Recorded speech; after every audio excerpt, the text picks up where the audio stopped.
With three ladies, he just says. I'm Joachim von Braun. I'm the chair of this session. I'm with Bonn University and I'm a member of the International Advisory Council on Global Bioeconomy. Warm welcome to all of you and especially to our distinguished panels. We have four speakers which will give their presentations in a moment. And then we have a panel of discussants from all over the world. I will introduce them one by one when they come. Bioeconomy, the catalyst for agro-food systems transformation. That's the title of this session, as you know. But transformation to what? Transformation to sustainable, resilient economic systems. That is bioeconomy. Bioeconomy has the ambition to be the end game of transformation and not the process game of transformation. Of course, the food system plays an absolutely key role in the sustainable, resilient bioeconomy. About 60 countries have put bioeconomy on their agendas. A big push on investment in bioeconomy is still needed. But Director General, it's strategic by FAO to put bioeconomy prominently in your science strategy, which you did, and your team, and on the agenda of this World Food Forum. This session has clear objectives. Number one, a shared vision for a sustainable bioeconomy. Secondly, unified sustainability principles and strengthening the science policy in support of bioeconomy. Third, alignment with multilateral commitments, the UN Food Systems Summit, the COPs on climate, the COPs on biodiversity. Bioeconomy needs to feed into all of these. And fourth, agreeing on global bioeconomy partnerships. Without further ado, I would like to ask you, Director General, to address this audience who is eagerly waiting for your presentation. You have a science background in bioeconomy, vegetables, horticulture, the potato, your degree from Wageningen is a bioeconomy degree. You have the floor. Thank you. Please.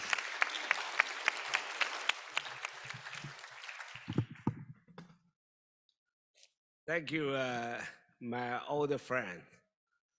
I was calculating how many years ago we met in the Chinese Academy of Agricultural Sciences when Van Braun was Director General for IFPRI.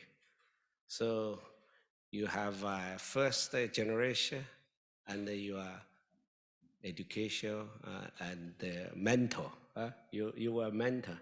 So that's 2002, so it's 21 years ago we met when I was Vice President of Chinese Academy of Agricultural Sciences. And Maxima is your second generation, I think, because and Sengenfa is your first generation. So now the Minister of Rwanda is your third generation. So this means we are getting senior. Yeah. So I'm happy to see here all of you, and especially moderated by my old friend Van Braun. First, bioeconomy. My understanding as a natural scientist is biotechnology-based economy with environment-friendly products and environment-friendly sustainable. That's the definition we defined 25 years ago, I think, in 1998, together the scientists from Wageningen, from the United States, from Japan, and so. So that's why I issued the first bioeconomy strategy in China 20 years ago. And we should have first the bioproducts, biotechnology and the bioproducts, and then bioindustry, and then lead to the bioeconomy. But now, when I come here, the bioeconomy become more general, more broad, I should say. So I think it's very important for us to focus on what is the real bioeconomy can lead the transformation of agri-food systems. We need the biotechnology. We need the environmentally friendly products. And of course, we need the sustainability. So that's the three key elements and the message we should discuss today. And there are so many challenges. I don't want to repeat it to say, we need to produce more better with less. How? Bioeconomy and biotechnology is one of the approach we should use it. That's why we included in the FAO strategy frameworks as one of the 20 PPA. Yeah. Number two, bioeconomy should be localized in each members with a different context of the environment. Because if you consider the situation in Germany are different from Italy different from Congo, from Congo different from Brazil different from Saudi Arabia, and China, of course, and the Himalaya mountains, Nepal, Bhutan are different. But one thing should be in common, should be what kind of a real concrete technology should be developed. Let the farmers apply and produce environment-friendly products. That's the second. Third, how promote bioeconomy together through the FAO networks. That's my job. Yeah, I know there are several platforms already. Our secretary, you chaired so many years. So I think I really appreciate if I'm wrong, as an economist, jumping into the biotechnology sector after so many years. But we need to build an inclusive platform. That's why the World Food Forum, we included the Science Innovation Forum. And the Science Innovation Forum, we can talk from gene editing, genomes, sequencing, and also the functional genomics, and also the transgenic plants, no matter seeds, transgenic plants, and also others. And also we need also talk about the organic products. And also we need also biovaccine for animals. And we already enjoy benefits from biovaccine of the human being, mRNA vaccines for the pandemic, COVID-19. So that's a whole holistic products which we should promote, advocate more and better. And then we need more investment, of course, on R&D. I think for that aspect, Van Braun has a lot of data to share with you. I don't know, have you shared during past 20 years how they increase the agricultural R&D in Asia, in the United States, in Europe, or Africa, other regions. We really need more investment on R&D beyond bioeconomy. Last but not least, I think also FAO should be more concrete action related to the bioeconomy. And otherwise, you are just a talking solution. We need a solution to be implemented on the ground. For that, I really appreciate all the speakers and from different angles talk about bioeconomy. Yeah. and not only one perspective. FAO should be inclusive organization, and especially for the science and innovation. Yeah, it's very important that we build an inclusive approach. Thank you, Van Braun. Thank you. Thank you very much.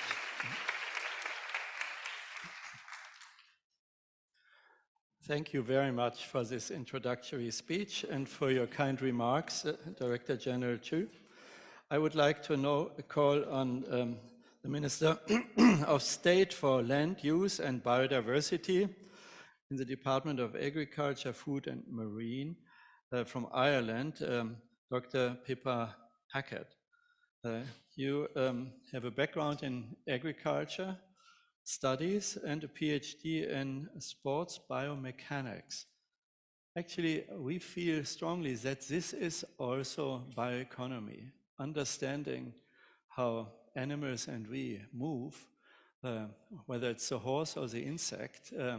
The learning from nature is part of bioeconomy. Please take the floor.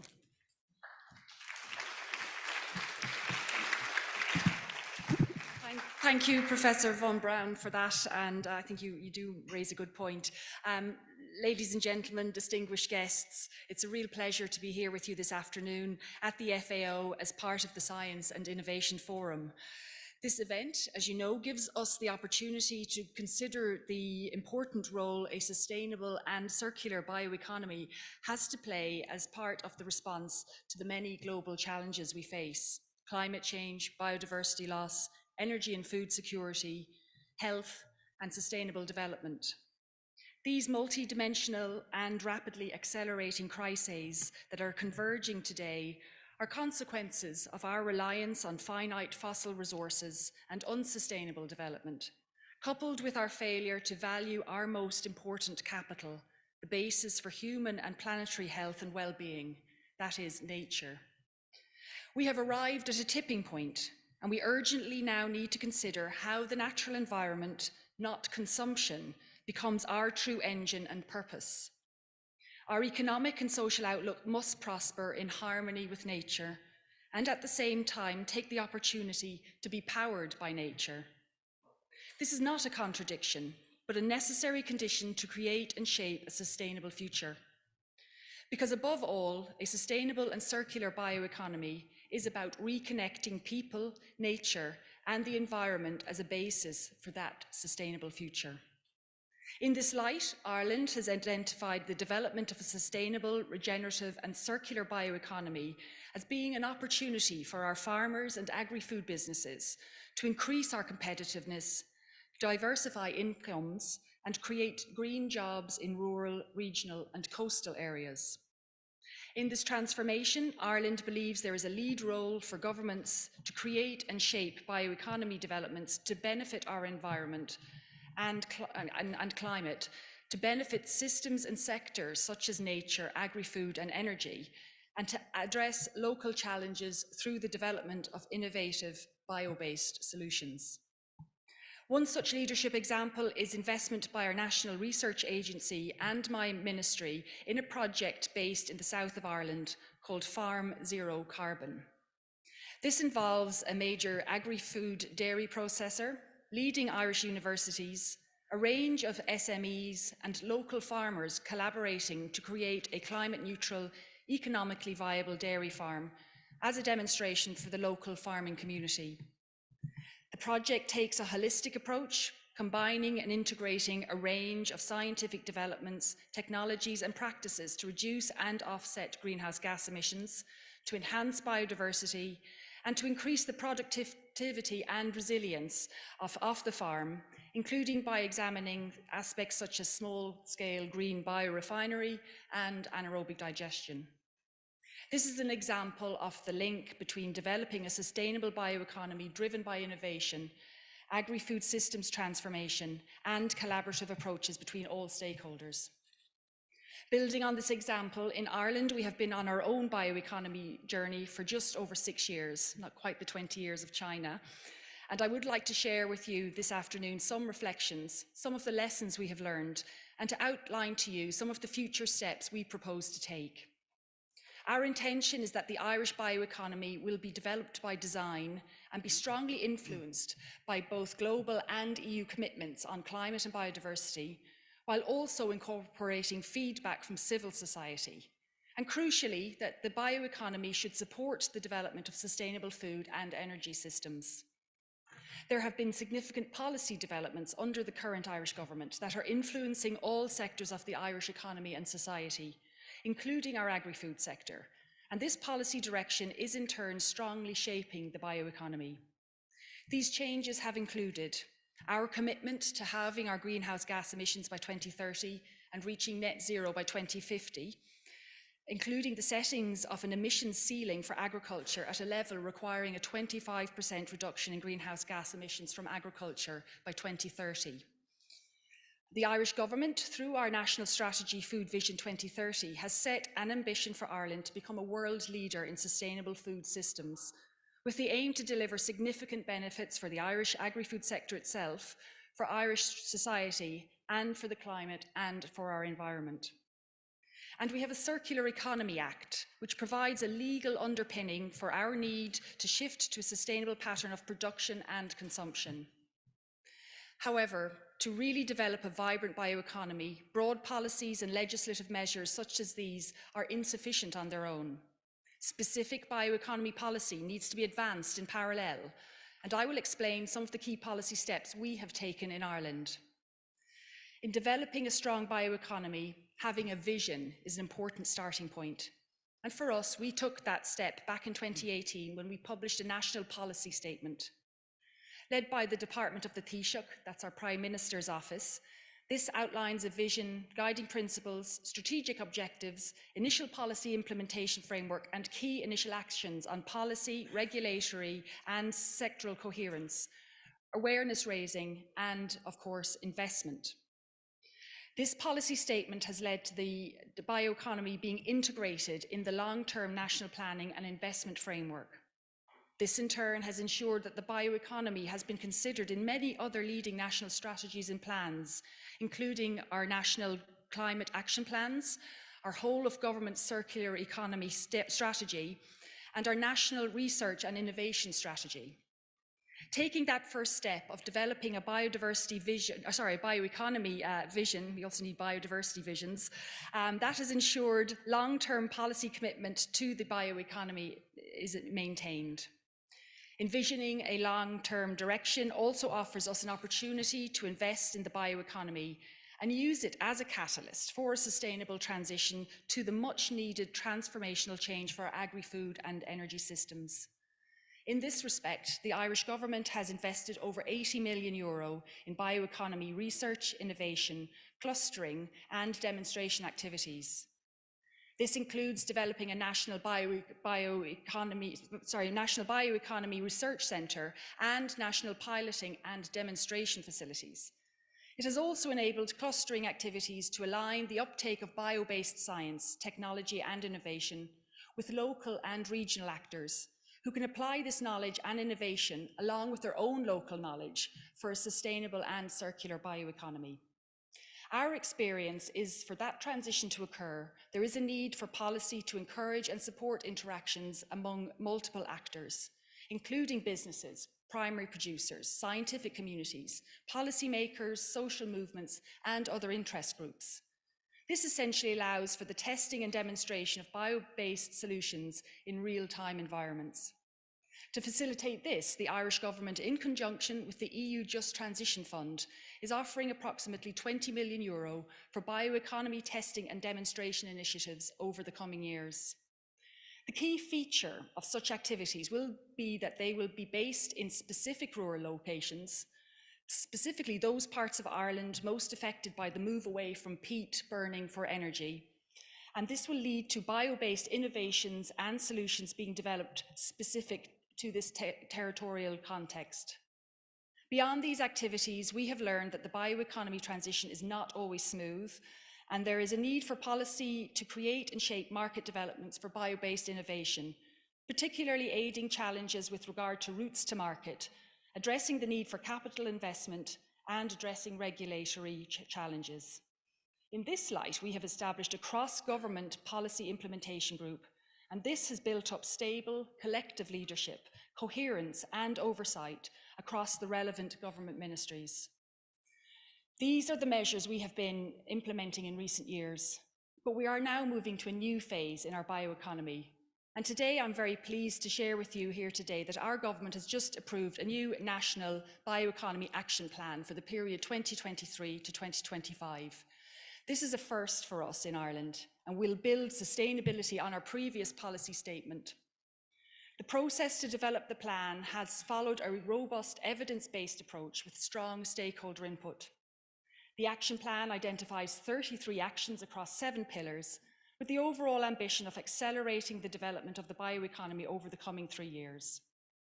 The plan has a strong focus on international collaboration and seeks to harness EU, FAO, and global developments to speed up the innovation and knowledge, while also recognising the global impact of the bioeconomy in relation to areas such as trade and science and innovation. This is one of the key reasons Ireland has invested in the FAO Global Bioeconomy Alliance Scoping Study project, examining the need for a global bioeconomy network of networks. We are delighted with the progress being made to date on this, and we look forward to hearing of the outcomes of this study in due course. So to conclude, ladies and gentlemen, I'm very strongly of the view that the bioeconomy can indeed be a catalyst for agri-food systems transformation. What I have outlined to you today is the road we have been on to set up the policy, oversight, framework and innovation support to get the bioeconomy off the ground. Because of its cross-cutting nature, this can be challenging. But I hope that some of the steps we have taken in Ireland might help inspire you in mobilising your own bioeconomies. Because the prize here is great. New economic opportunities for our farmers and rural dwellers, contributing to mitigating agricultural impact on climate, restoring biodiversity, reusing waste and side streams in a circular, regenerative fashion, creating new employment, offering consumers more sustainable bio-based products instead of those generated from fossil fuels. These are no longer lofty ambitions to be realised at some distant point in the future. They are achievable now, and there is an onus on us to make sure that this happens. Working together, learning from each other, supporting our joint efforts. This is where the FAO can play a leading role, and I commend the Director General and his team for all he is doing to advance our global bioeconomy.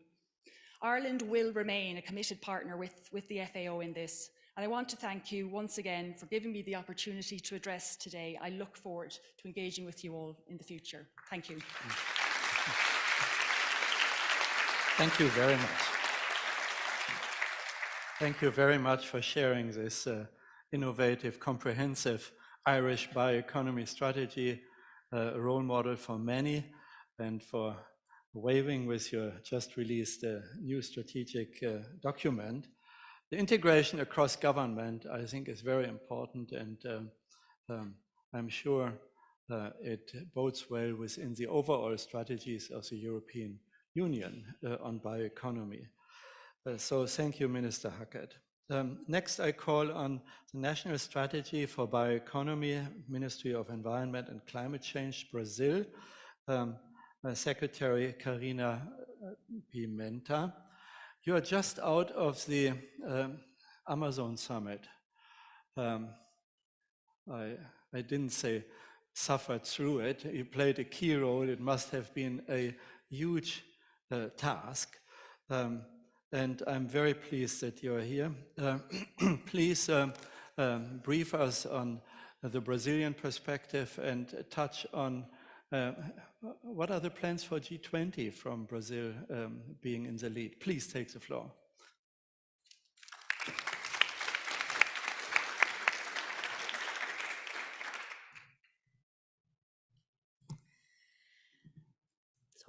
Good afternoon to you all. Very pleased to be here and be addressing this forum with such a group of experts and interest people on the development of bioeconomy. I greet all the panelists on behalf of Mr. Joachim von Braun and all the members of this audience, authorities, and the other presents. For me, it's a great honor to be here and to give a glimpse of the Brazilian experience and contextualize this on the Amazonian Perspective Group and on G20 discussions. The Brazilian approach to structuring a national policy has the ambition to conserving and restoring our nature capital, showing that our standing forest has more value than the deforested land, and delivering a new cycle of prosperity of social inclusion. These are values that we share with most of our Amazonian colleagues from countries that look into our Amazonian richness and wealth and think about the ways the bioeconomy can support the sustainable use of our biodiversity.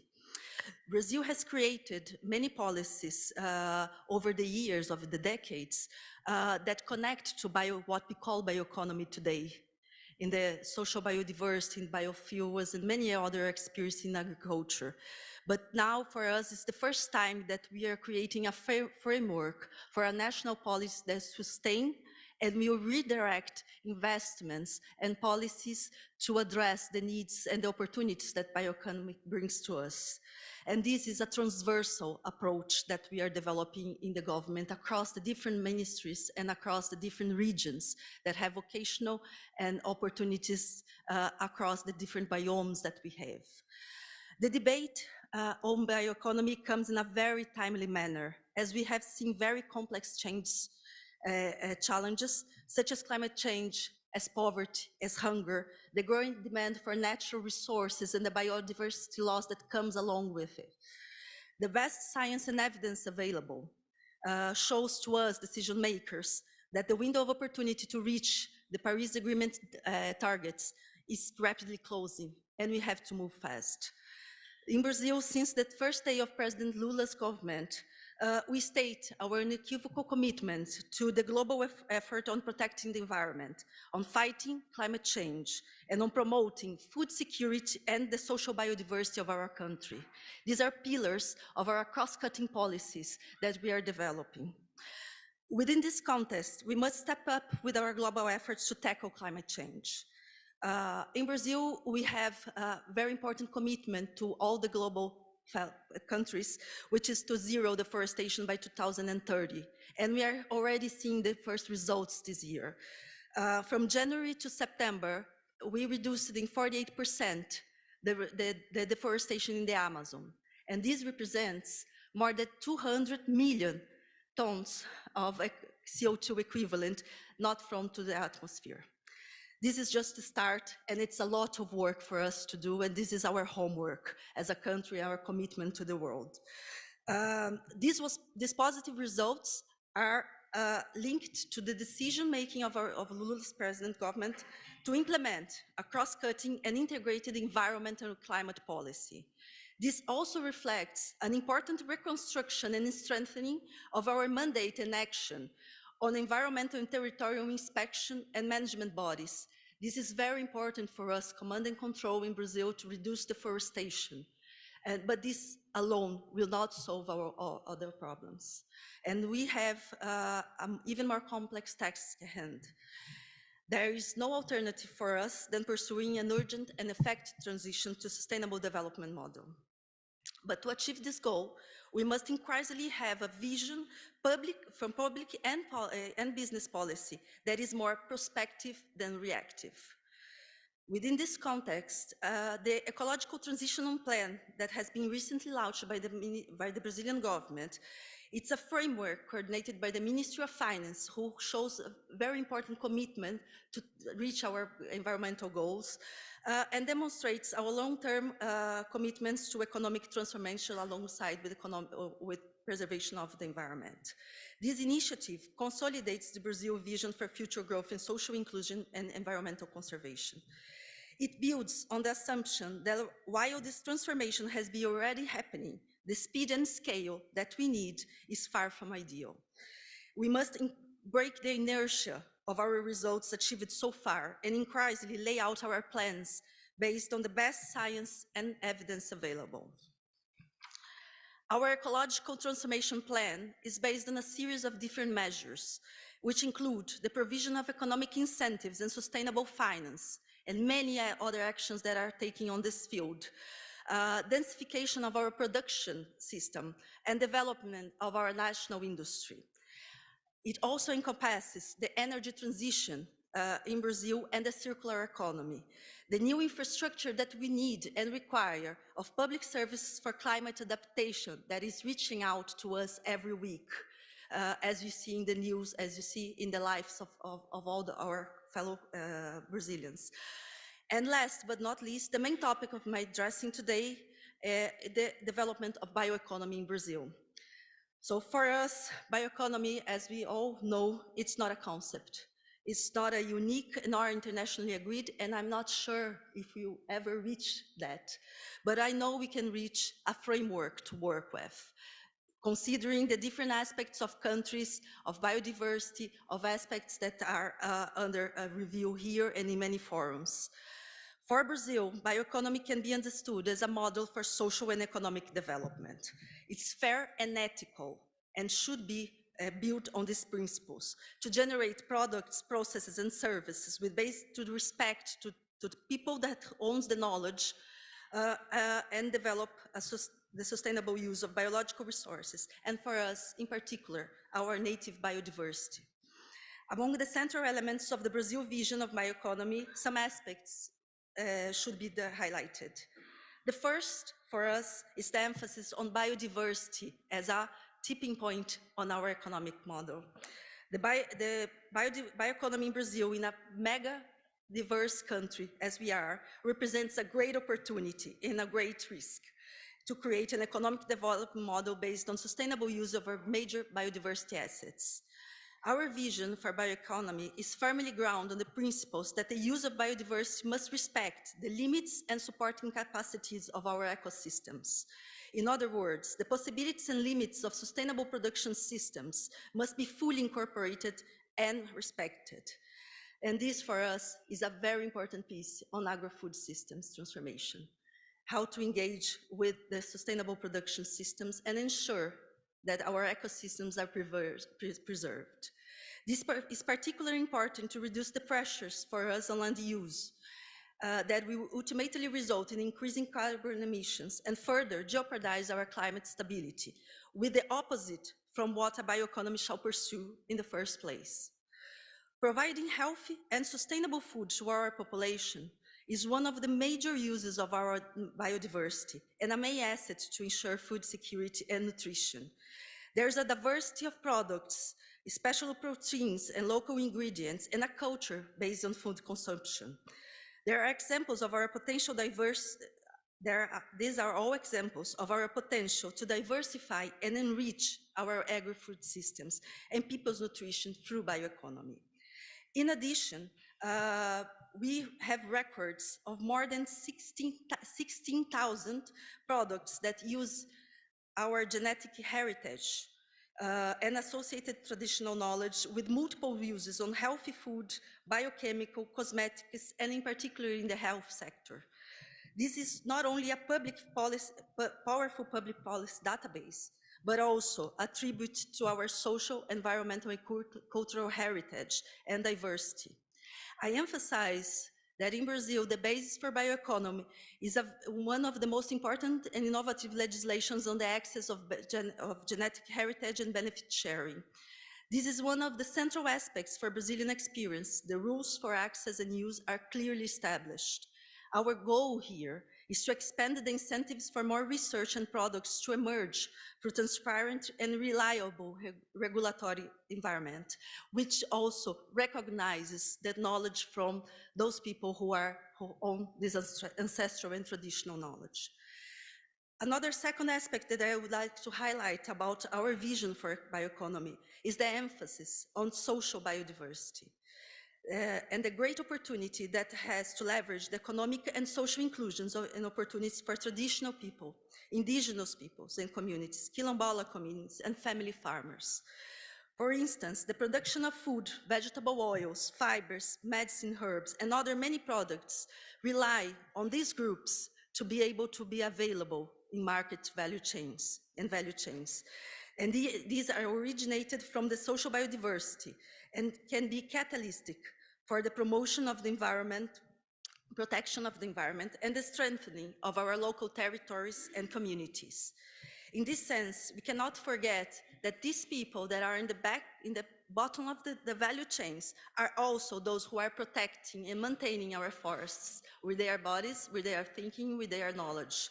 In fact, 8% of the protected areas in the world, in different regions of the world, are under the control of indigenous and traditional people and communities. There is no other way to bioeconomy to be catalytic for protection if these are not the people who should benefit the most from it. Ladies and gentlemen, while our vision is deeply grounded in the pillars of biodiversity and social biodiversity, there are other critical elements that will make sure that the policy is effective and generate the aims and the goals and the aspirations that move us to. We must associate scientific knowledge and traditional knowledge, generating innovation and technologies on several fronts.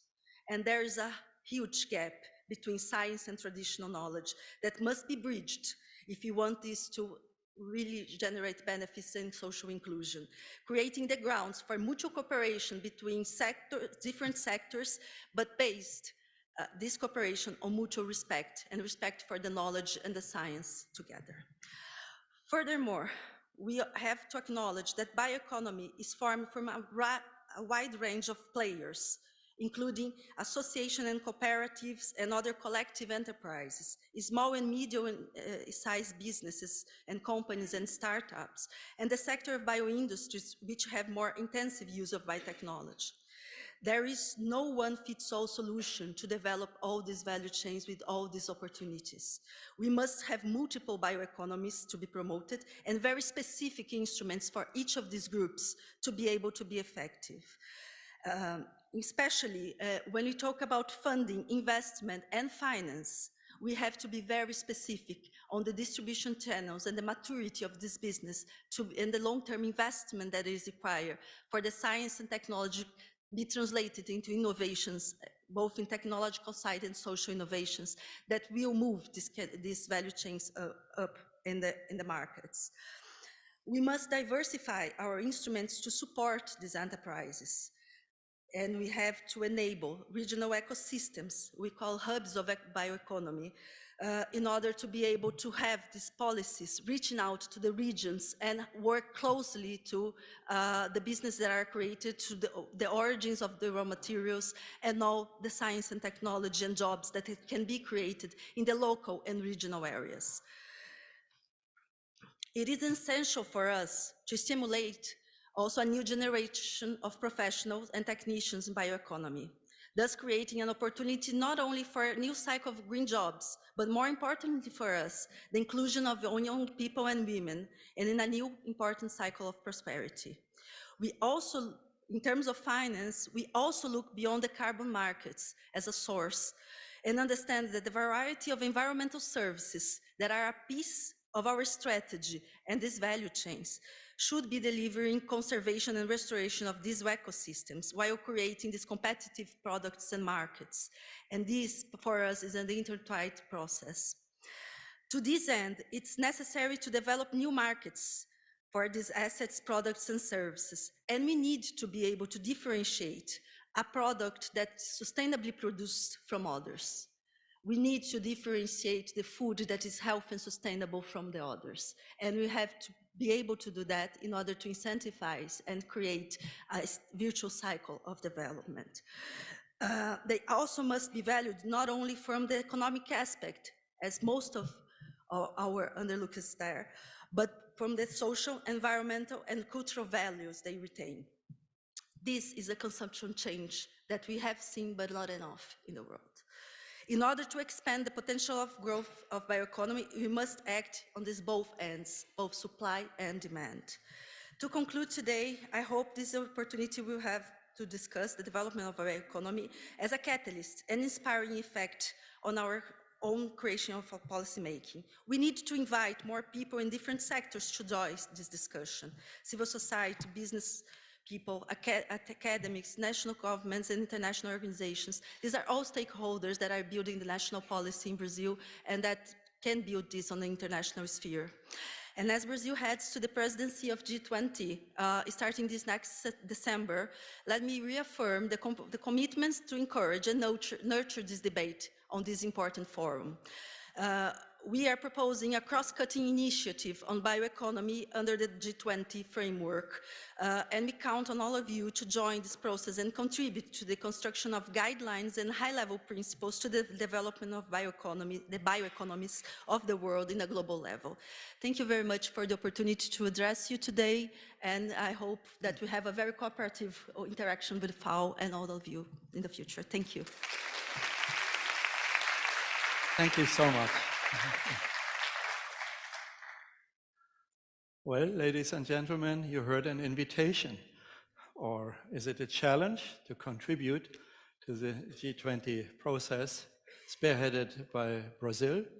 There was already, many of you will know, a bioeconomy statement for the first time for the G20 led by India.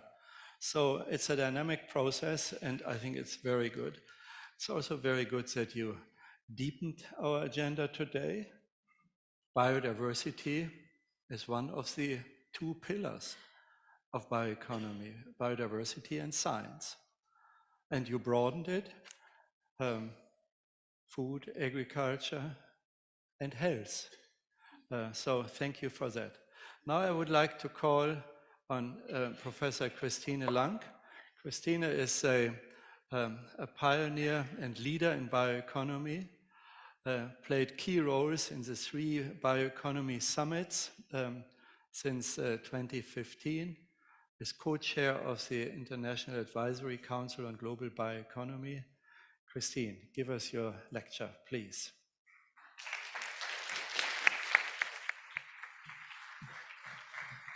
Yeah, thank you very much, and I'm very happy to be here. Thank you for inviting me to this. I'd like to give kind of a view on the, let's say, more technical view, but I quote my talk towards transformation, the impact of sustainable bioeconomy. And when I said transformation, this means everything. We have to change, some things have to change, no transformation without any change. Now, my starting, I hope that works, no? Yeah. My starting slide is something that I probably don't need to say in here, because what is bioeconomy? And I'm very happy that Director General brought up the definition of bioeconomy that comes very close to what we are saying, that bioeconomy is something that is sustainable production and use. It does come with providing products and importantly in all economic sectors. And I add to this, bioeconomy is a key element in transforming the economy and meeting climate change and other challenges. Keeping that in mind, I'm trying to go through with you in a few minutes what is bioeconomy in examples, what is driving the impact and what is the key demands that come out of it and what we are going to follow up. Now, if you remember anything from my talk now, I would say this slide is something I would like you to just take into your mind, because this is what is this. Bioeconomy has a broad agenda. And I'm very happy that Director General he did my talk. I mean, this is what I was going to say, and I really repeat this. It's not just, it is food, it's agriculture and forestry, and that is very important at the basis. But we have to take into account that bioeconomy now reaches out in a lot of sectors, and I just put in some, and let's go in materials. What I mean is, you already have materials that are not fossil-based, but that are bio-based, and they are really in the industry, and they are in our daily lives. I've heard that the Youth Forum has had a fashion show with sustainable and bio-based materials. So you see, it can be there, it is there, but there are a lot of other things that are materials. Let's go construction. You say, what's that? Well, it's not just wood. It's also something, I could talk about this for hours probably, so you have to stop me at some point. For example, that you can use bacteria, microorganisms to have a self-healing concrete, or you can have ground coffee beets, spent coffee beets to be used instead of sand in concrete. But you also see that there is the green factor in this construction. So we see a lot of bioeconomy in construction area. chemical industry, this is kind of my background, and the chemical industry is heavily relying on fossil carbon, but they also understand and have understood that bio-based carbon, biomass is the next thing. And if not, because the financial markets are asking for transformation of the industry. So we see a lot of that. And finally, this is a topic, bioscience, and I put in some biohealth, so pharmaceutical aspects. This is also something that is part of bioeconomy. I'm aware that the official definitions of bioeconomy do not always have this, but I really advocate to also have this in there. The top 10 pharmaceuticals are biopharmaceuticals, and Director General reminded us that vaccination is a bio-based business. So keep this in mind, and if you, just as I said, if you don't want to remember anything, just this would be great if you talk of bioeconomy as a broad agenda. Now, I'd like to go into some drivers of change.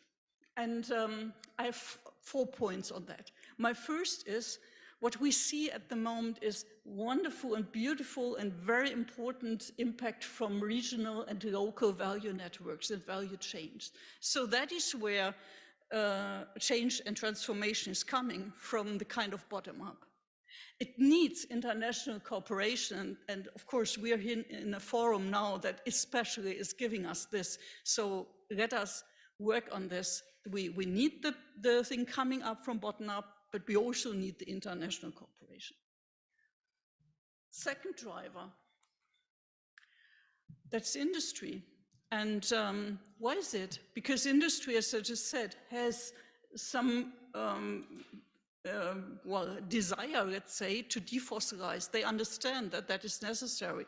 It has something to do with taxes, and it has something to do with supply, but it also has something to do with acceptance. And we see more and more industry going into producing products, but also using biomass, waste biomass, for a lot of other things. So that's the second driver. The third driver is us. It's society, and then that gives us the challenge. Society can also be the one that is the brakes, but it also is the motivation as we go on. Because what we see is that society is asking for sustainability. They're asking for new products. We are all changing our mobility. We are changing our way how how the nutrition is built. In Germany, we have now 10% of people calling themselves vegan or vegetarian, and this is increasing. So we change our way of how we see the world, because we understand that as we go on, we don't want to go on. We want to be fossil-free, for example. So this is, keep this in mind, the demand side of bioeconomy is a clear driver.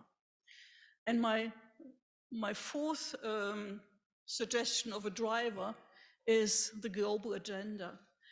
We see this, and we just heard this, it's the G20, it's like Brazil does it, put it on an agenda in the global can. It's this community putting it on a global agenda. And this is what drives bioeconomy. It's becoming visible, it's becoming clear what there is, and we also all, I think, should work on that we get this done and get it on the agenda. Now, having said this, this is also global strategies that we need to follow up. And one of our main tasks with the International Advisory Council in Global Bioeconomy is to look for this conference, which called Global Bioeconomy Summit, and I put here in 3 summits that were there. The last one during COVID times was a virtual one. And we're now working to revitalize this and get it back on track and get it back to other parts of the world. So this is one of the very important things that brings together science, society, politicians, and private sector. And I think this is something where we hope to see next year again. Up to that, you see that there are some papers done on that. We are not doing nothing in between. So I just, you may have seen this was distributed below. This is one of the intermediate, let's say, interim statements between the summits. And what we call it is One Planet Bioeconomy Solutions for Global Challenges. And that's what we think was bioeconomy is for. And this is my last slide. I just want to show you what are the main action plans and what is the main things that have to be done on the global scale, putting it on a global scale. So, as I said, make bioeconomy an integral part of sustainable development and resilience building economic strategy. So putting bioeconomy on the global agenda. Whoever is able to do so, please think about it and try to put it there. I think that is one of the ways to make bioeconomy a global event. We will also see that some other sectors need the support and need to go into bioeconomy. So we probably see more actions on this and getting it into energy and construction sectors and trade policies, which is very important when we think in the global level. We need to expand science innovation, and this has to be done in a cooperation between public and private sectors to get it there. But this is science-driven, knowledge-driven is something that we should not forget. This is what drives innovation at the end. The last ones are pointing at the society, at us. So we need the citizens to do something. There are a lot of nice and interesting, good projects to make bioeconomy known to citizens, and we need to get that. And youth participation, what we have seen here already in the forum, but also in the IC, we have a youth group, and we've learned a lot of things just asking young people, and not just us old people, what is the way bioeconomy is to do. So this is what I would like to have you to consider about, and I thank you very much for listening to me.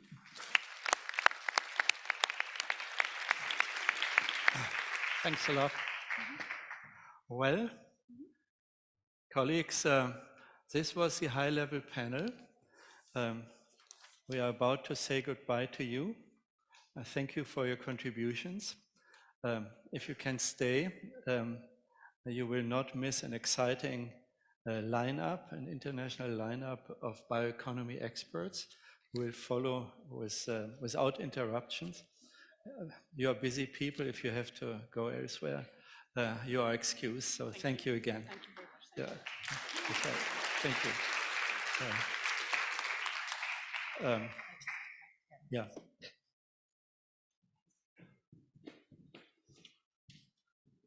Do you have to leave? Daniel, would you come up? Yeah, you want. Daniel Vargas will see you. Colleagues, as we are changing, please, panelists, walk up here. He will wait for you downstairs. As we are waiting for the panelists to step up here, please, colleagues, you know what your roles are. Take your seats. 1, 2, 3, 4, 5, 6. While they take their seat, I see a lot of young people here in the room, not only relative to me, but in absolute terms.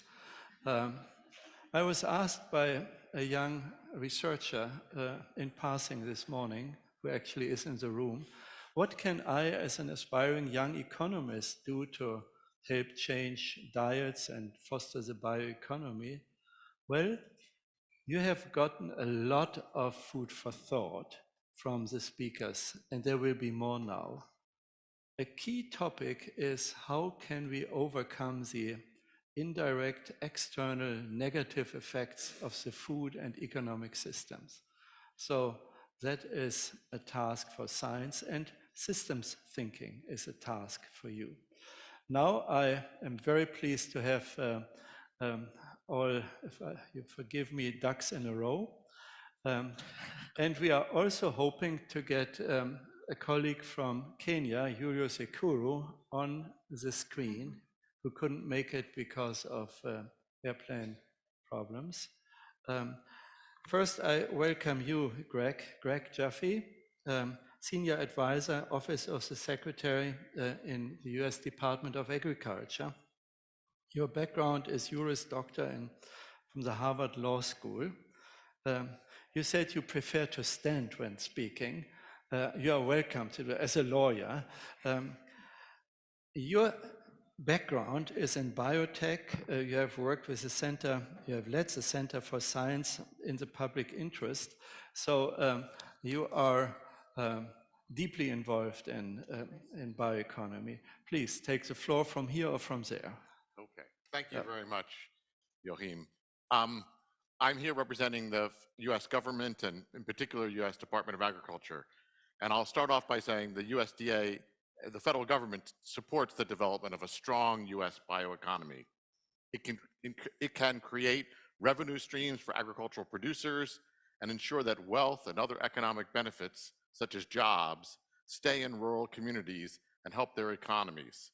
It can build resilience, it can transform our food systems, and it can help with supply chain issues. We can harness the carbon cycle and use organic matter in so many ways. We can grow commodities to create feedstocks, we can use waste materials, corn stover, low value forest material, food waste. We also can address environmental challenges by making agriculture more sustainable and address climate change. Bioeconomy can help us achieve increased agricultural productivity, creating more with less by increasing yields, producing more on the same land, and producing the same amounts with less environmental impact. We have done this in the US. For example, we have produced billions of gallons of biofuel over the last 10 years without significantly increasing the land use we use for agriculture. It has been achieved with increased yields, double cropping, and using marginal lands.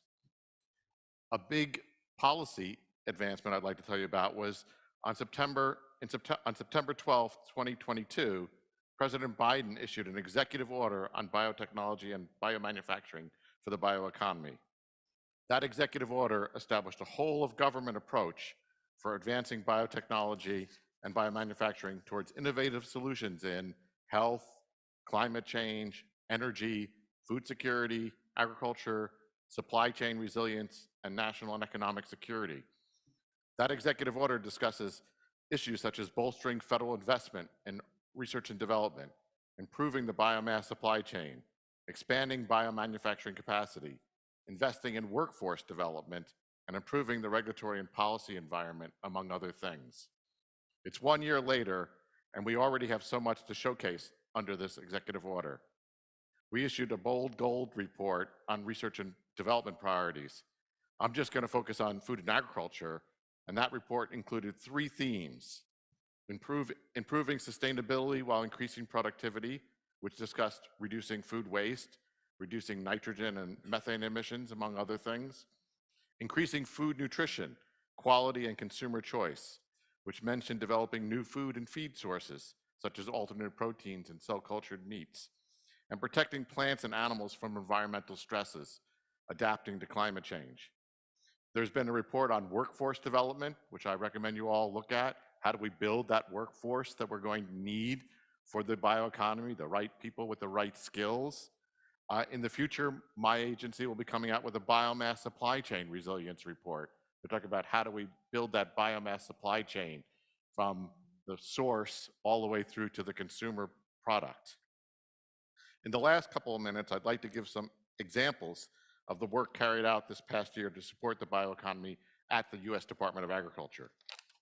On the research and development side, we've invested more than $500 million this past year.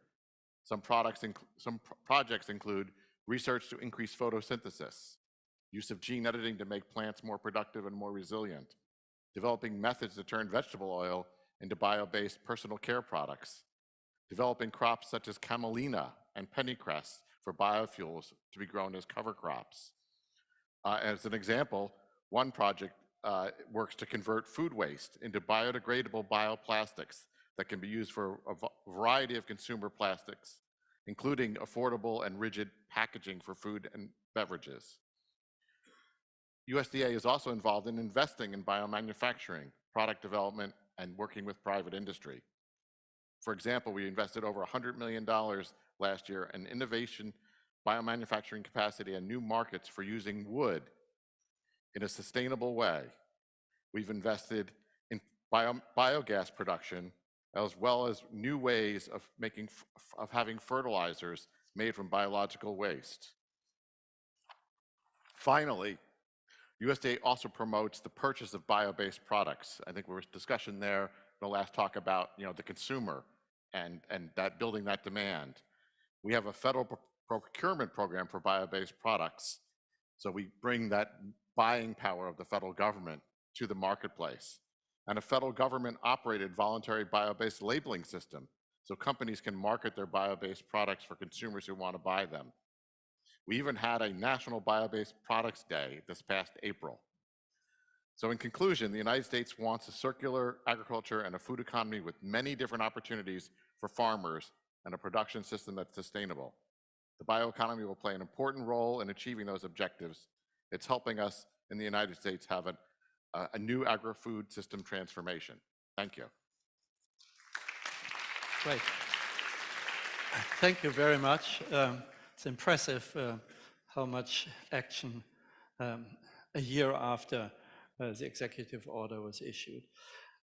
Next, I turn to you, Julius. Julius Ekuru, who is here on Zoom, is manager Bioinnovate Africa, and he is a co-chair of the International Advisory Council on Global Bioeconomy.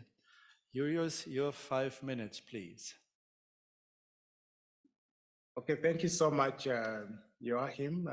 Allow me to thank you and also the FAO for inviting me to this forum. I'm very sorry that I could not come with you or be with you there in person because of cancellation of my flights.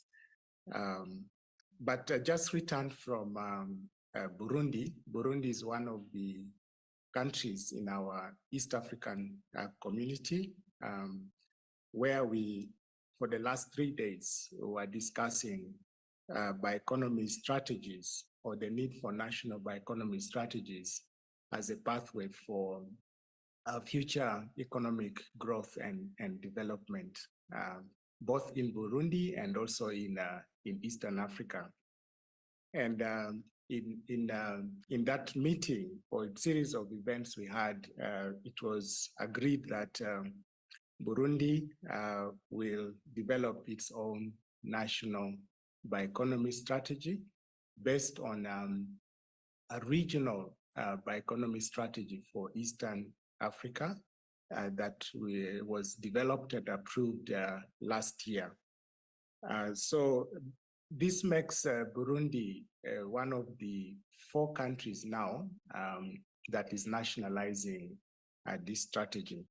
So I say this because we consider it a success story, illustrating how regional bioeconomy strategies can help individual member states or countries to have their own national strategies based on their unique needs and aspirations. And of course, Joachim, you remember in one of our regional meetings, you did also challenge us that now that we have a regional strategy for East Africa, and by the way, which makes it the only one in Africa, the only region in Africa with a strategy, and the second globally after the EU. You challenged us to now also look at a continental bioeconomy roadmap, and that's what we are working on. But I do mention this because in advancing the East African bioeconomy, we drew a lot of inspiration from the Global Bioeconomy Summits, especially those of 2018 and 2020 that Christine Lang just informed us about. So we look at this Global Bioeconomy Summit, or this type of convening, as an important way to help us conceptually clarify what bioeconomy is, but also as a mechanism for bioeconomy policy learning and collaborations. So we are making good progress here in Eastern Africa, And we have now applied to the International Advisory Council on the Global Bioeconomy to host the next GBS 2024 here in East Africa, in Kenya specifically. We think that if given the opportunity, this will greatly boost our bioeconomy efforts and strengthen our collaboration with global bioeconomy initiatives globally. Now, in an economy such as East Africa, where food and agriculture and food systems contribute up to 35% of our gross domestic product, bioeconomy is seen as a catalyst to transform our food systems. And in our strategy that we have now for Eastern Africa, we are focusing on sustainable agriculture and food systems is actually our theme number one. And the others are health and well-being. And then we're also looking at sustainable energy and sustainable industrialization. But from, for the context of our meeting today, we are looking, at this from both the production side and the consumption side. From the production side, we are looking at improving soil organic matter. We are also looking at controlling soil pests like nematodes. We are also investing a little bit on improving soil microbes like rhizobia and mycorrhiza in the soil. And then we're putting a lot of effort on developing biopesticides for pest control. And of course, one of the exciting areas for us is using insects as decomposers to produce both biofertilizers, but also animal protein. And if you flip the other side, we're also looking at edible insects for food. So those are key areas. But from the consumption side, we're looking at mostly value addition to agro-produce. And we look at this as an opportunity to bridge the rural-urban divide. We do have a lot of urbanization is happening rapidly at about 10% in our region annually. And we need to improve both the rural economy and the emerging urban economy. So value addition to our agro-produce is absolutely essential. We do also focus a lot on indigenous knowledge and how we can use science to validate some of the claims and make products that are safer and also more efficacious. And then lastly, we are looking at bio-waste conversion and looking at the whole area of green environment and green chemicals. So we think that using the bioeconomy approach to help us to develop sustainable value chains across some of the essential commodities that we have in the region. So lastly, Joachim, I want to say that our bioeconomy strategy is giving us a lot of inspiration and creating more opportunities for innovation collaboration. It's creating also opportunities for investment, and it is also serving as a mechanism for us to cooperate with other initiatives like in Latin America, in Asia, in Europe, and around the world. So thank you very much, and I look forward to addressing any questions that come. Thank you. Thank you very much, Julius. A special thanks that you are converting our hearing here into a business meeting, announcing that you are planning to host the next Global Bioeconomy Summit in Nairobi. So those of you in the audience who have money in their pockets and their institutions, support that pledge. I'm sure it will be welcome. Thank you very much. I would like to turn to Ruiyan Wang, Director of Bloomage Biotech and R&D Center from China. Ruiyan Wang, we are very pleased to have you here, knowing that China has also made another leap forward, great leap forward into bioeconomy with a new strategy last year. You have the floor, please. Yeah, thank you very much. Actually, I'm the one from the private sector.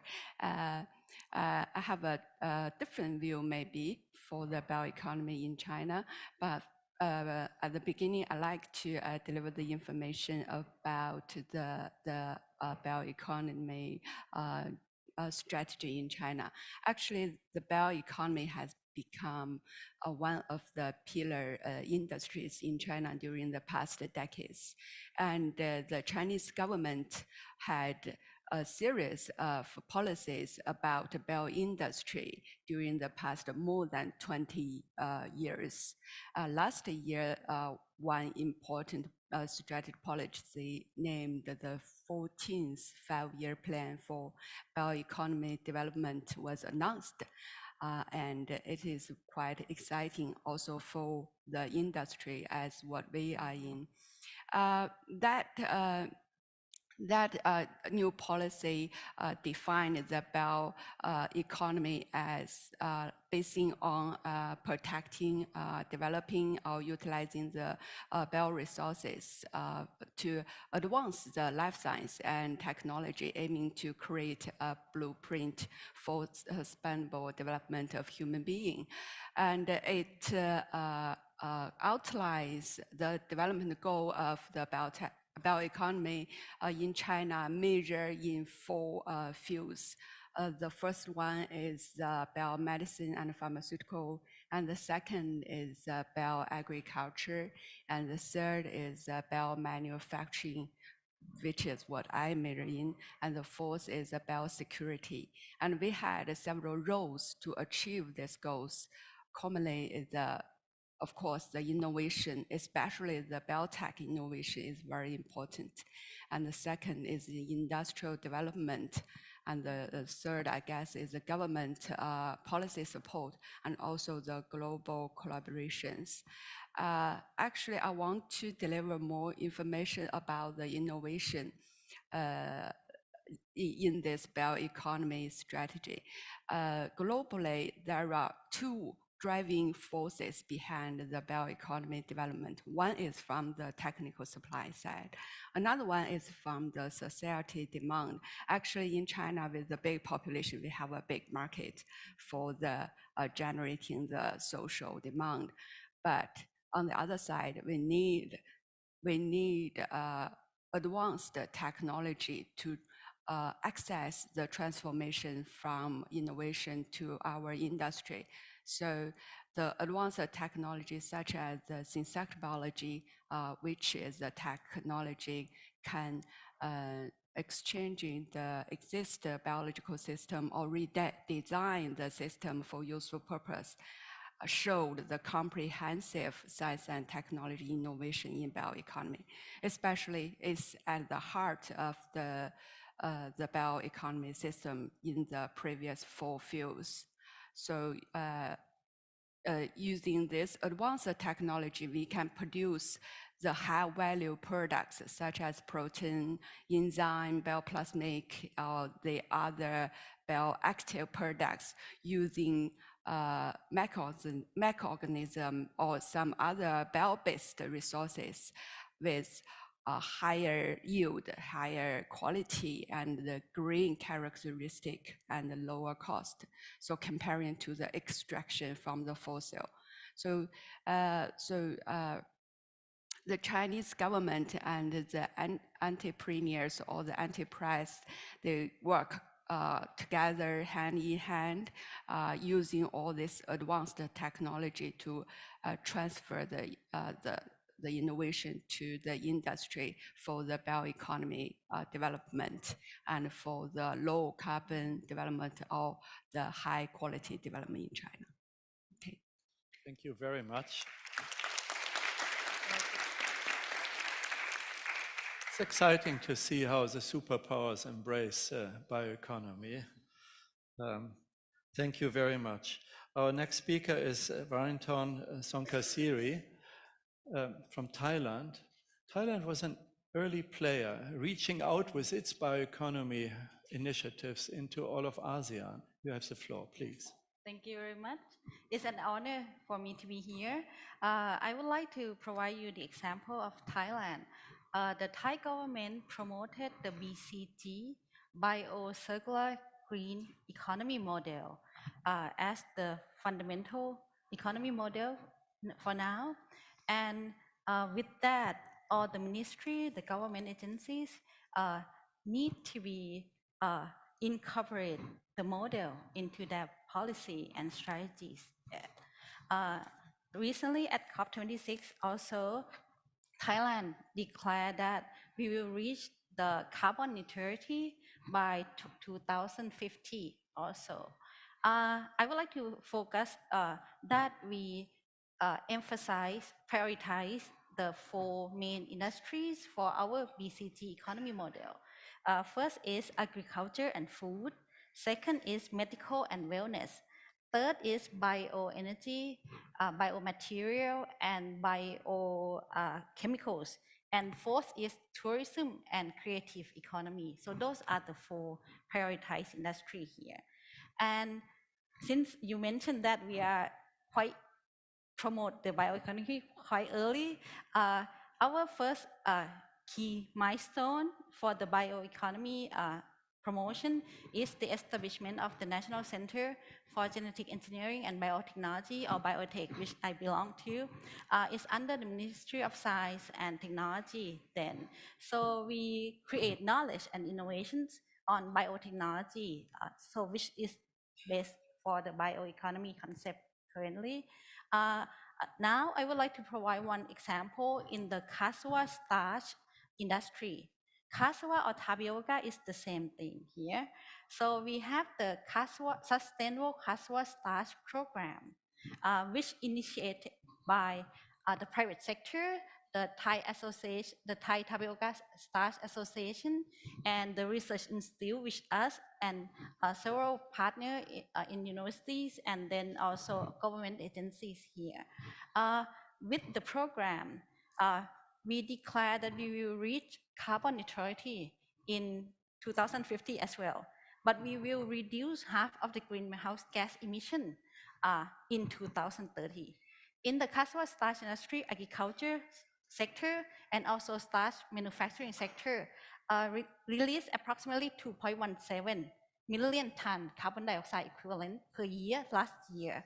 So we will reduce that in several sectors. For example, in the agricultural sector, we will use the GAP, Good Agricultural Practice, Carbon Credit Plus program. Under the Ministry of Agriculture, we will use the optimization of chemical use program, fertilizer programs for the reduction. For the starch manufacturing sector, we will increase the production efficiency and also reduce the resource and energy use. So those will reduce the greenhouse gas emission as well. And another project is using wastewater and solid waste of cassava bagasse, cassava pulp, to produce biogas, which is the renewable energy here. And the factory can use those biogas for heat or electricity generation. And also we have the other sector that use cassava root itself or cassava starch to produce higher value products, such as flour for bakery, such as biomaterial, cellulosic material, cellulose micro nanocellulose, or even we use cassava leaf for food for the silkworm, and they're producing silk, and you can use those in the as the biomaterial, yes, which is very interesting. Let me tell you that. And at the national level, we create the, let's say, the entity that working together, like I said, the industry, research institute, university, as the cassava center here. And you can follow us on the website, sustainablecassava.org. For the youth leaders, you can follow us on Facebook as well, in ASEAN Cassava Center here. And in our entirety, we would like to be the middleman that also matching innovation, knowledge, and everything else to all the stakeholders, all the players in the cassava starch industry. We will provide 3 pillars as the framework. The first one is knowledge dissemination. We provide curriculum for agricultural sector, for starch manufacturing sector, waste treatment sector, and for example, bioethanol production curriculum. for both industrial farmers and also trainers as well. And for the second pillar, it would be technological innovation.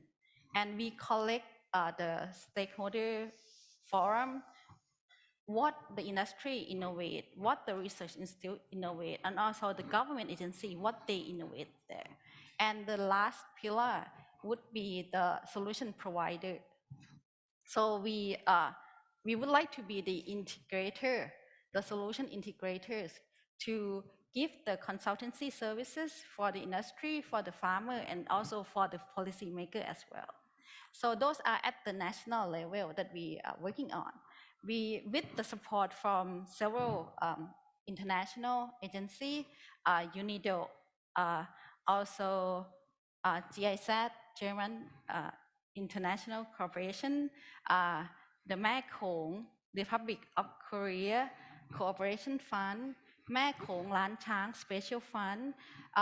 We expand our work into the neighboring country in the region, to Cambodia, Laos, PDR, Vietnam, Myanmar as well, and also Thailand and also China. We work in this cassava starch value chain. The first one is agricultural sector. Second one is starch production one, waste treatment, and high value product. So with our work, we are trying to disseminate the knowledge, disseminate the innovation, and also capacity building to build the trainers and also the consultants in the regions. So now we are very welcome you if you would like to be partner with us in different continents as well. Thank you very much. Thank you. Thank you very much.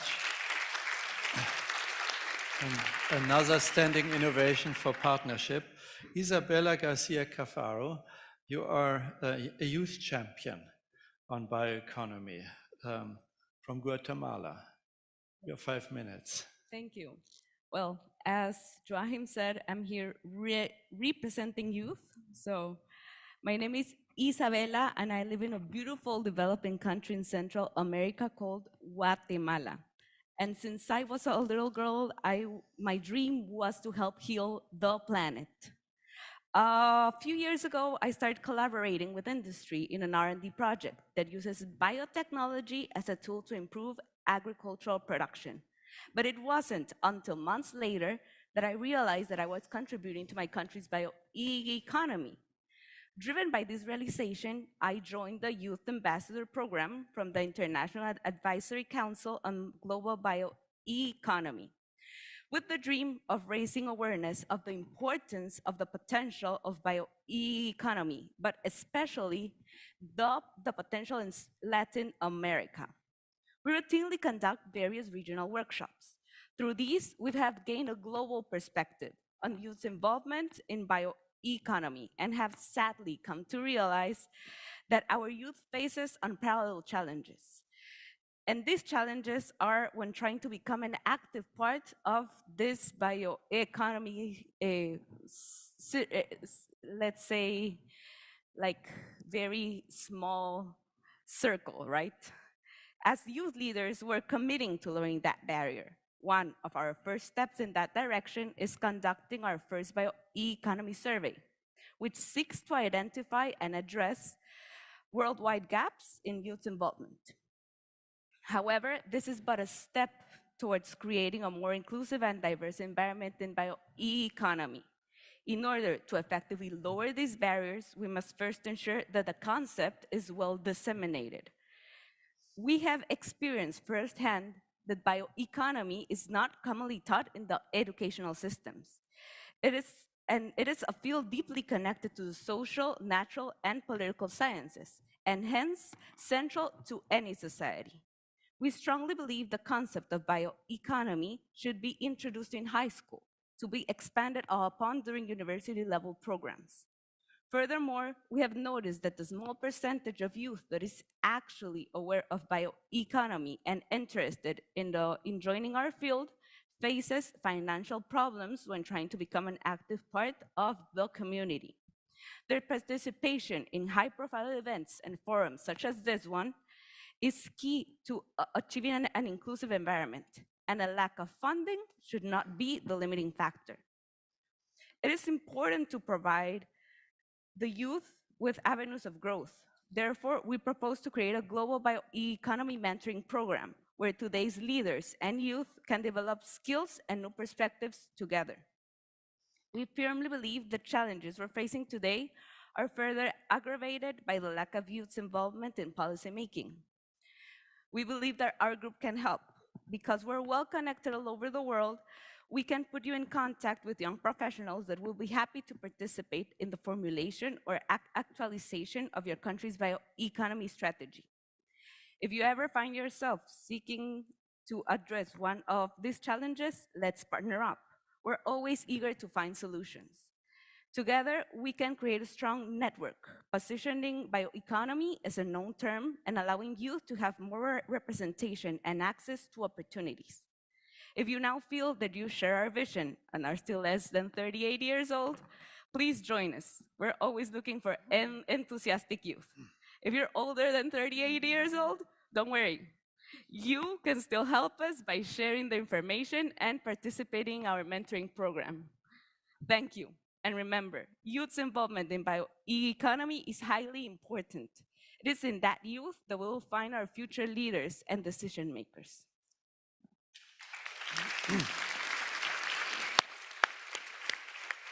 Thank you, Isabella Garcia Cafaro.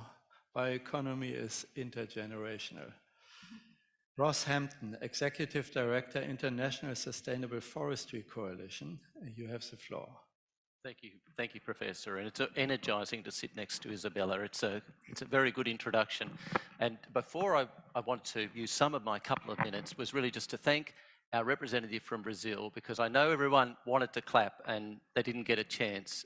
Halting deforestation by 2030, almost a 50% year-on-year reduction. It's got to deserve a round of applause. Because this is mission critical. If we pass certain tipping points, then whatever we do in the pivot to the circular bioeconomy becomes rather academic. And a professor said this to us all on a call a couple of weeks ago, that this is, I don't think you used the words mission critical, but you were explaining to us that the undertaking of getting this right is absolutely fundamental to what we need to do to save the planet. It's quite good to be at the end of such a learned group of speakers, the panel before and now the ones we've just heard. But really, let's bring it down to what's really in people's heads. We can see all over the world just what a crisis this is and how quickly we need to move. If you take the built environment, for example, we're going to urbanise at the rate of the size of the city of Paris every year for the next 20 or 30 years. There's the building stock, if it doesn't change to more bio stock, as Professor Schunenhauber would tell you, will be twice the world's carbon budget. Or if we take plastics by 2050 in the ocean will outweigh the fish. So the plastic in the ocean is going to outweigh the fish. If you laid it on the map of the world, if you laid it out, it would cover more than Spain. These are just a couple of examples. I mean, if you look at textiles, you probably wondered why I had a shoe up here. Who got to the youth event yesterday and saw the wonderful, I think it was Vegia display? A few people got there. If you didn't get there, they had these. This isn't one of them. I picked this up in London 2 days ago to show you. This is made from sustainable forestry wood chip, but they had a whole range of products made from vegetable matter and indeed from wood chip as well. You know, textiles are bigger in terms of their climate impact than shipping and aviation combined. But speaking of aviation, we heard from the US, they're moving to 100% sustainable aviation fuels. At the moment, we're on 0.05%. All of this pivot to the bioeconomy has got to come from somewhere. And I'm from forestry, I should say, because I wasn't really clear in the beginning. So let me quickly introduce myself, having scared you, and then I'll explain why it shouldn't scare you. We do have answers. So as well as looking after an international grouping of the largest, some of the largest forestry companies in the world, I'm here because for 10 years or so I've been with FAO, on our wonderful 60-year-old plus committee that advises FAO on private sector involvement in some of these sustainability issues, the ACSFI. And a couple of years ago, the ACSFI identified the bioeconomy as a really key part of the work plan, and we're delighted that it's in the PPAs now. So in chairing that role, we bring to the FAO a range of private sector inputs. And so what we've been trying to do is involve forestry in the agri-food systems in a positive way. And again, to come back to not scaring you about the scale of the challenge, what we're finding around the world and what we're talking to FAO about is how we can have our cake and eat it too. How it is possible to have the best of all these worlds. You've heard a couple of examples today, and the professor asked me to give you one from Australia. So in Australia, we know of a very large farm that does a lot of sheep, has about 5,000 sheep. And he made the bold, the farmer, he and she, made the bold decision 20 years ago to put 20% of their farm into trees. Now that was very bold because all the neighbours said, well, you're going to lose primary production, you're going to have less sheep, you're going to have less red meat. You know what happened? He did that for carbon neutrality, by the way. That's what he was aiming for. But look at the benefits that have accrued over 20 years. So what he's got is half those trees are production trees, so he's getting income from his timber and replanting. The other half are biodiverse plantings, and he's gone from 29 bird species to 120 bird species in those 20 years. And this is the real kicker for us all at a summit like this one, World Food Forum, he's getting more production from less land for the sheep that he's running, 5,000 head. And we do have other examples, but I know time presses us. But there are examples of this around the world, and I know the professor is very strong in innovation, and it's not just about innovation that you might think about in a science lab, although this is all very important as well, but it's innovation in the way we think about the integration of these systems and the way we think about the financial models that allow us to take them forward. But I will leave it there because I know we are a little bit pressed for time. Thanks so much, Professor. Thank you very much. Thank you so much. Colleagues, you have had the pleasure to listen to leaders in bioeconomy from around the world.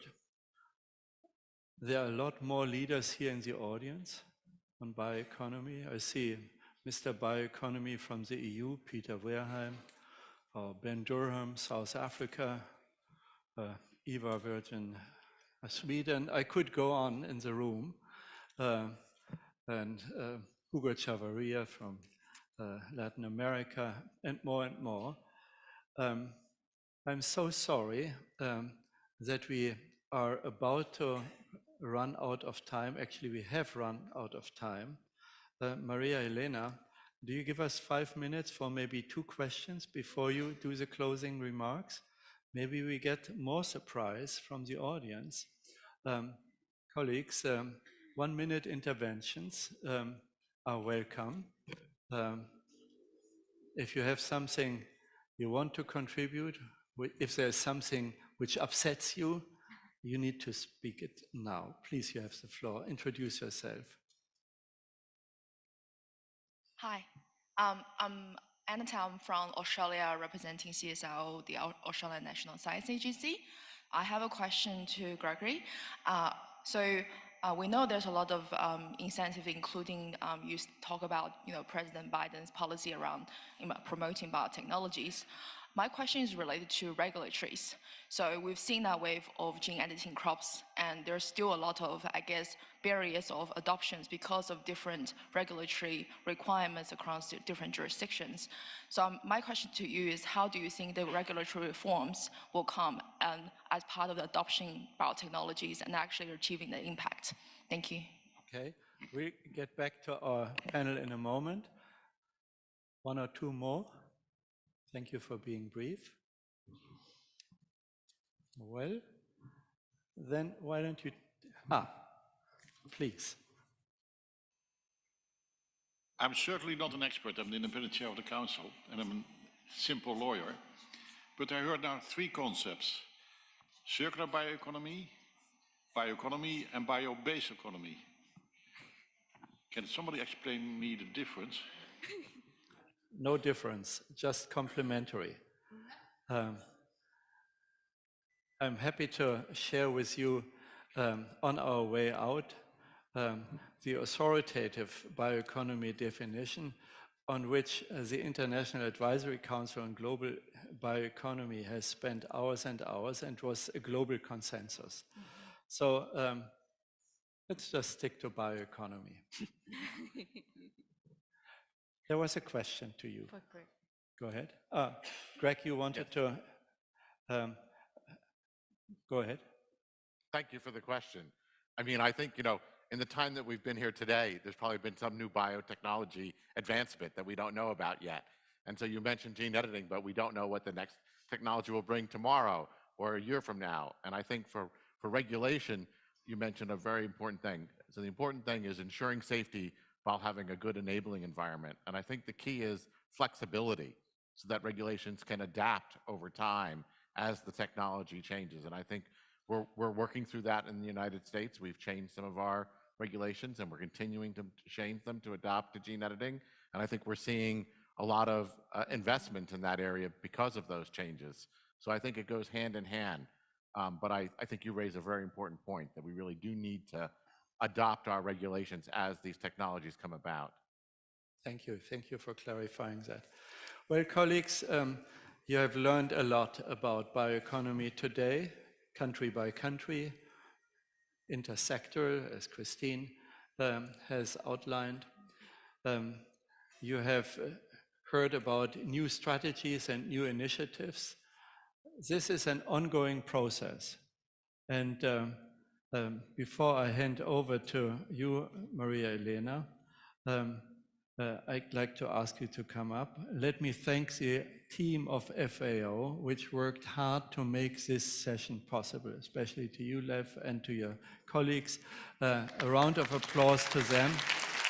It is not just by coincidence that we are here, you are here, the panelists are here. One more round of applause to our panel, please.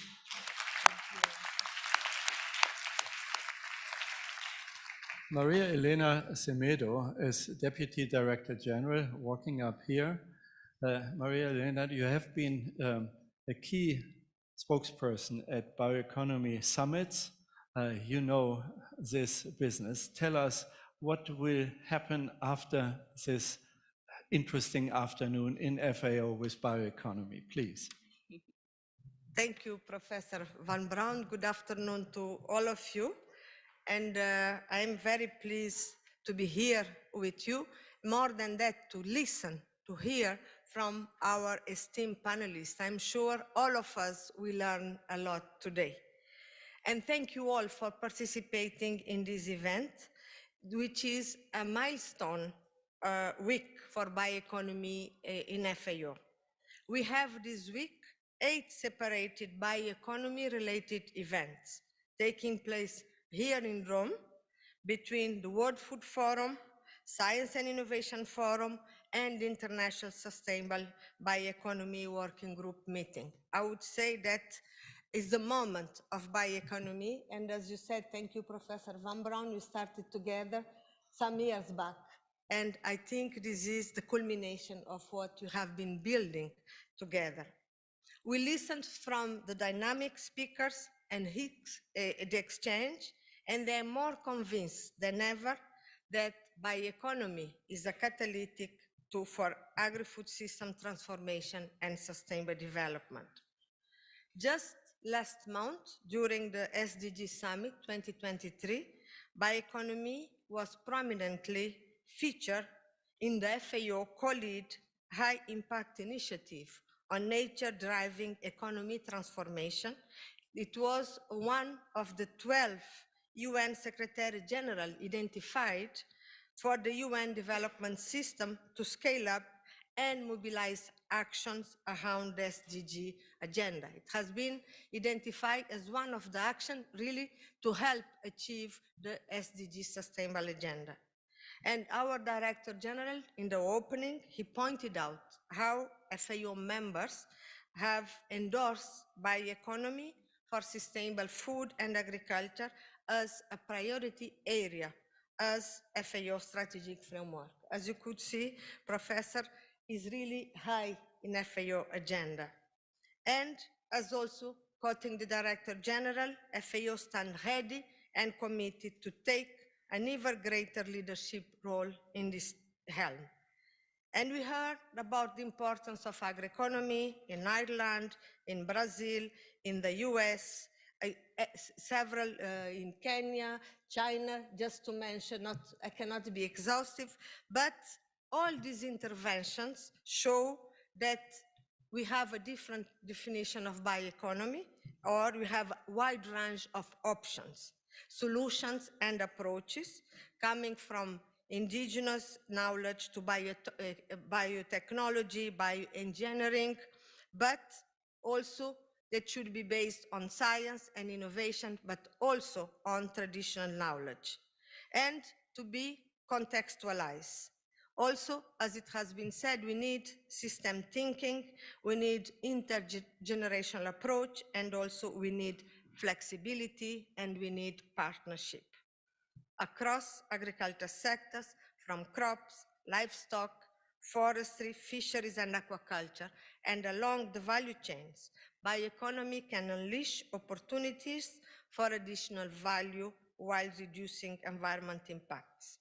The panel also discussion show that is just how widespread and how deep bioeconomy is, reinforcing the need for enhancing links and coordinations across sector, across countries, and across region, north-south and south-south, and to scale up efforts and investments to develop sustainable bioeconomy in a way that leaves no one behind, because it has also been said that we need to be inclusive. It has to be also a social approach. To leave no one behind, we need to further solidify our alliance and jointly mobilize resources, especially by bringing the firepower of development finance and private sector.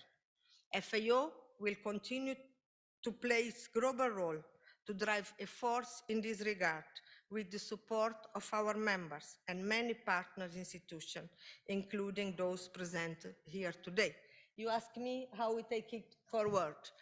You know that during FAO conference, it has been requested that bioeconomy be discussed in all FAO governing bodies, in FAO all technical committees. We'll bringing it to internal discussion. We'll be working with the countries. We'll be enlarging this partnership, and we'll see how we can also mobilize investment to move this agenda forward. But as you could see, all of you is high on FAO agenda. Our FAO Director General is very committed, is one of the priority program in FAO strategic framework. What more to say? Is our commitment to move this forward. And we look forward to embarking on the next stage of the bioeconomy journey, together for the benefit of the people and the planet. I would like to conclude by thanking all our panelists, thanking our moderator, all of you for being here with us today and for our contribution. I cannot conclude without thanking my colleagues who organized this event. They have been putting all their efforts throughout this week to make it happen in a different stage, the World Food Forum, the Science and Innovation, and even outside FAO. A big applause to all of us. Thank you.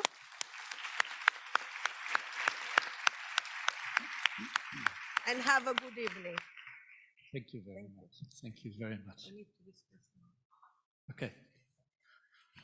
Well, thank you. Good evening. Thank you. Good evening.